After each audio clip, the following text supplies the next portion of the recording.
বললাম ইঞ্জুরিতে ছিলাম 2 বছর। ইঞ্জুরিতে থাকাকালীন ভাইয়ার কথা আমি একটা আছি যে ভাইয়া যেমন বলছে যে একটা প্লেয়ার যখন মাঠে খেলতে যাবে, তার যখন নেক্সট ডে খেলার সময় তার মাঠে থিঙ্কিং আসবে যে আমি এদিকে কি করবো না করবো, পারিবারিক সমস্যাগুলো, বা তখন দেখা যাচ্ছে যে ইঞ্জুরি থাকাকালীন অবস্থায় বা মাঠে থাকার অবস্থায় দেখা যাচ্ছে যে তখন চিন্তিত হিসেবে তার কিছু হবে না, কারণ আমার মাথায় থিঙ্কিং করতেছে যে আমি কালকে আমার বাসায় কন্ডিশন, যেহেতু আর্থিক একটা সমস্যা, যখন এই জিনিসটা মাথায় আসবে তখন আপনি বা আমি ফ্রিলি ভাবে কোনো কাজ সম্পন্ন করতে পারবো না। এই জিনিসটা আমার মাথায় সবসময় এটা থাকে, যার কারণে দেখা যাচ্ছে যে আমি ইঞ্জুরি থেকে রিকভার করার পরও বা আর্থিক সচ্ছলতার কারণে প্র্যাকটিসটা ওইভাবে মেনটেন করতে পারি। আলমের সাথে আমার আগেও দেখা হয়েছিল। আগেও আমি শাহিন আলমের পাশে, শাহিন যখন তার কিছু সমস্যার কথা বলেছে এবং শারীরিক অসুস্থতার কথা বলেছে এবং তার পরিবারের যে আর্থিক অসচ্ছলতার কথা বলেছে, তখনও আমি আমাদের মাননীয় ভারপ্রাপ্ত চেয়ারম্যান জনাব তারেক রহমানের পক্ষ থেকে শাহিন আলমের পাশে দাঁড়িয়েছি এবং পরবর্তীতে যখন আবারও বেশ কিছু সমস্যার কথা আমরা শুনেছি এবং আমিও আজকেও শাহিন আলমের সাথে কথা বলেছি যে আমাদের মাননীয় ভারপ্রাপ্ত চেয়ারম্যান জনাব তারেক রহমান, তোমার এই অসচ্ছলতা বা তোমার এই সমস্যার কথা শুনে তিনি তোমার পাশে দাঁড়িয়েছেন। আজকেও আমরা ইনশাআল্লাহ আমাদের ভারপ্রাপ্ত চেয়ারম্যান জনাব তারেক রহমানের পক্ষ থেকে শাহিন আলমকে একটি আর্থিক অনুদান দেওয়া হবে এবং আমরা চাই যে শাহিন আলম দ্রুতই তার এই সমস্যাগুলো কাটিয়ে উঠে সে যাতে একজন ভালো পারফর্মার হয়ে তার পরিবার এবং সে তার নিজেকে এবং দেশের জন্য যাতে একজন প্রতিষ্ঠিত ক্রিকেটার হিসেবে নিজেকে আবির্ভূত এবং প্রতিষ্ঠিত করতে পারে, সেই আহ্বানটা রইল। এবং পাশাপাশি যে বিষয়টা না বললেই না, যে বাংলাদেশ জাতীয়তাবাদী দল বিএনপি আগামীর ক্রীড়াঙ্গনকে নিয়ে আমরা যে চিন্তা ভাবনা করছি, আমাদের যে দেশ গড়ার যে পরিকল্পনা রয়েছে আগামী ক্রীড়াঙ্গনে, তার ভিতরে অন্যতম একটি সাবজেক্ট রয়েছে, সেটা হচ্ছে আমাদের ক্রীড়াবিদদের। কারণ ক্রীড়াবিদরা দেখা যায় যে খেলা চলাকালীন সময় তাদের অনেক বেশি পদক, কিন্তু খেলা ছেড়ে দেওয়ার পরে তারা একটি হতাশার ভিতরে পড়ে যায়, হতাশাগ্রস্ত হয়ে যায়। কারণ প্রত্যেকটি খেলোয়াড় কিন্তু জাতীয় দলে খেলার সেই সামর্থ্য বা সেই সুযোগ তাদের থাকে না। তো যারা মিডিয়াকার লেভেলে খেলে বা তারা আরেকটু নিচের দিকে খেলে, বা তারা কিন্তু ওই পরিবার কিন্তু আশা করে যে না, আমার সন্তান একজন ক্রীড়াবিদ, সে ক্রীড়াবিদ হয়ে তার পরিবারকে পরিপূর্ণভাবে আস্থা ভরসার জায়গা তারা সিকিউর করবে, কিন্তু অনেক সময় এটা হয়ে ওঠে না। তা আমাদের যেটি পরিকল্পনা রয়েছে যে খেলা ছেড়ে দেওয়ার পরেও আমাদের ক্রীড়াবিদদের হতাশ হওয়ার কোনো কারণ নেই। কারণ আগামীর দেশ গড়ার পরিকল্পনা নিয়ে বাংলাদেশ জাতীয়তাবাদী দল বিএনপি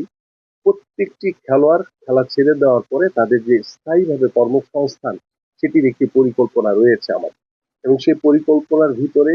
আমরা আশা করছি যে আমরা প্রত্যেকটি স্কুলে জাতীয় শিক্ষাক্রমে চতুর্থ শ্রেণী থেকে খেলাধুলাকে বাধ্যতামূলক করার একটি পরিকল্পনা আমাদের রয়েছে। এবং সেই চিন্তা থেকে আমরা ১,৪৮,০০০ উপরে আমাদের প্রাথমিক, বেসরকারি, আমাদের মাধ্যমিক, কারিগরি, ভোকেশনাল বিভিন্ন প্রতিষ্ঠান রয়েছে। তো আমরা প্রথম বছরেই হয়তোবা সেই বিষয়ভিত্তিক আমরা ৫টি ইভেন্টকে আমরা ফাইনালাইজ করতে চাই জাতীয় শিক্ষাক্রমে চতুর্থ শ্রেণী থেকে বাধ্যতামূলক করার মাধ্যমে। ৫টি ইভেন্টে তারা ওই এলাকার একটি মাঠের ভিতরে বা ওই এলাকার যে স্কুলের মাঠগুলো রয়েছে সেখানে প্রশিক্ষণের মাধ্যমে তাদেরকে সুন্দর করে মানে সুস্থভাবে বেড়ে ওঠা। এবং আমাদের ভবিষ্যতে দেখা যায় যে পাইপলাইনে অনেক সময় খেলোয়াড়ের সংকট থাকে, সেখান থেকে প্লেয়ার তৈরি করা, এইভাবে আমরা পরিকল্পনা করছি। এবং সেই ৪৯৫টি উপজেলায় প্রথম পর্যায়ে যদি আমরা করতে পারি তাহলে আমাদের এখানে প্রায় ৭,৯২০ জন আমরা ক্রীড়া শিক্ষক নিয়োগ দিতে পারবো। এবং সেটা কিন্তু সবচেয়ে বেশি অগ্রাধিকার পাবে যারা আমাদের বিভিন্ন ইভেন্টের যারা ক্রীড়াবিদ রয়েছে, তাদেরকে আমরা সেই সুযোগটা দিতে চাই। এবং সেটি আমাদের সরকারি বয়সসীমার ভিতরে যদি আমরা সেই নিয়োগগুলি দিতে পারি তাহলে তাদেরকে সরকারি চাকরি হিসেবেই তাদেরকে নিয়োগ দেওয়া হবে। যদি আমরা সেই সরকারি চাকরির বয়স যদি তাদের না থাকে তাহলে কিন্তু আমরা তাদেরকে চুক্তিভিত্তিক নিয়োগ দিব। ঠিক এইভাবে আমরা আমাদের ক্রীড়াবিদরা যাতে খেলা ছেড়ে দেওয়ার পরে হতাশাগ্রস্ত না হয়, তারা যাতে পরিবার থেকে দূরে সরে না যায়, তাদেরকে যাতে দেশের বাড়িতে গিয়ে দোকান দিয়ে বসে থাকতে না হয়, কিংবা তাদের রিজিক বা তাদের আর্থিক অসচ্ছলতা দূর করার জন্য তাদেরকে যাতে বিদেশে সফর করতে না হয়, এই বিষয়গুলো আমরা ইনশিওর করতে চাই। পাশাপাশি আমাদের যেটি সর্বোপরি যেটি আমি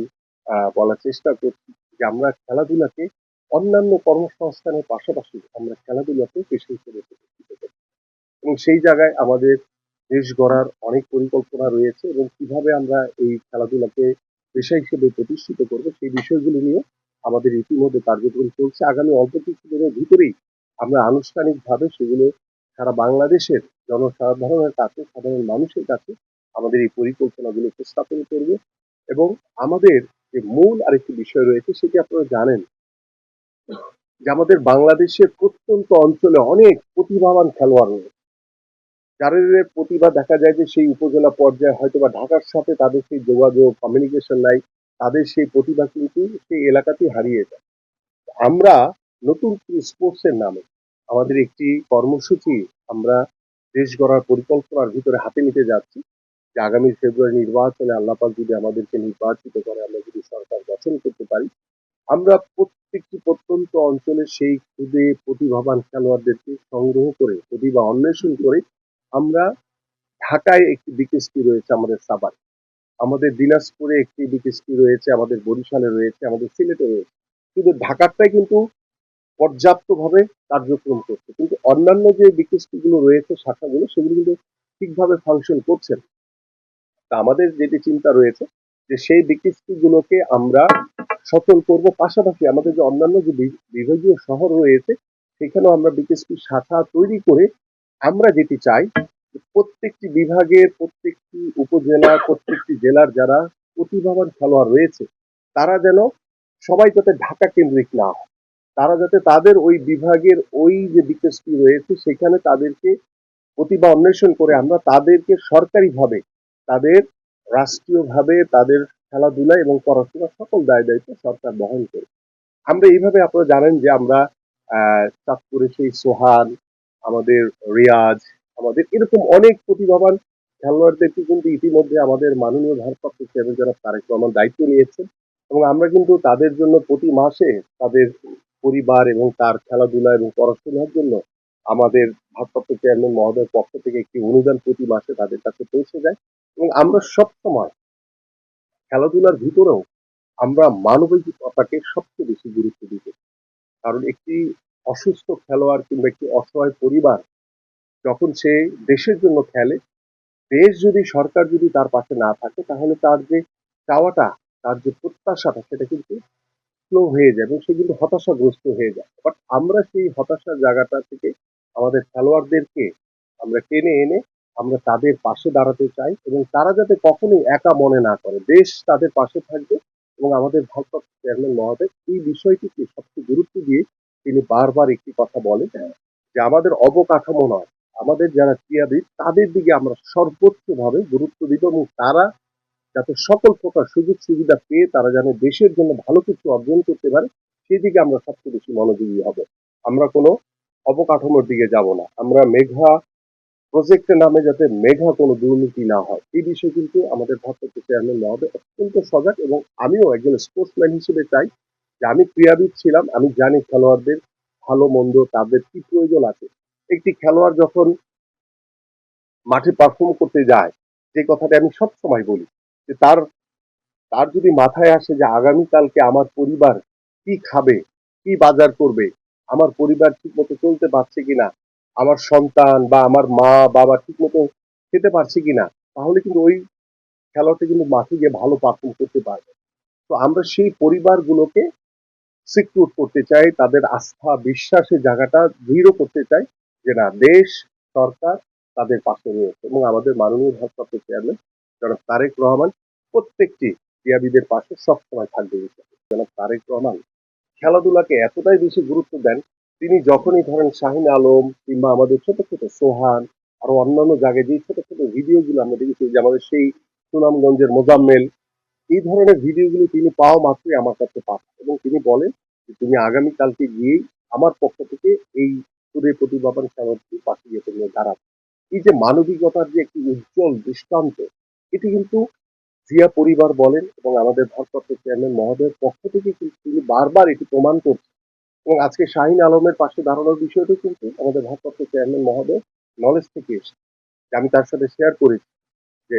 ভাইয়া এরকম বিষয় রয়েছে চেয়ারম্যান মহোদয়, তখন তিনি বলেছেন যে তুমি আমার পক্ষ থেকে গিয়ে শাহিন আলম সহ এরকম যারাই প্রতিভাবান খুদে খেলোয়াড় রয়েছে বা যারা অসুস্থতার কারণে বা তারা আর্থিক অসচ্ছলতার কারণে নিজেদেরকে তুলে ধরতে পারছে না, সেই জায়গাগুলো যাতে মানবিকতাকে তিনি সবচেয়ে বেশি গুরুত্ব দিয়ে।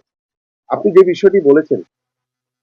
ক্রিকেট বোর্ডে কি আছে আমি জানি না, বাট ক্রিকেটের একজন খেলোয়াড় হিসেবে শাহিন আলমের পাশে অবশ্যই ক্রিকেট বোর্ড তো আছেই, পাশাপাশি শুধু শাহিন আলমের মতো এরকম অসংখ্য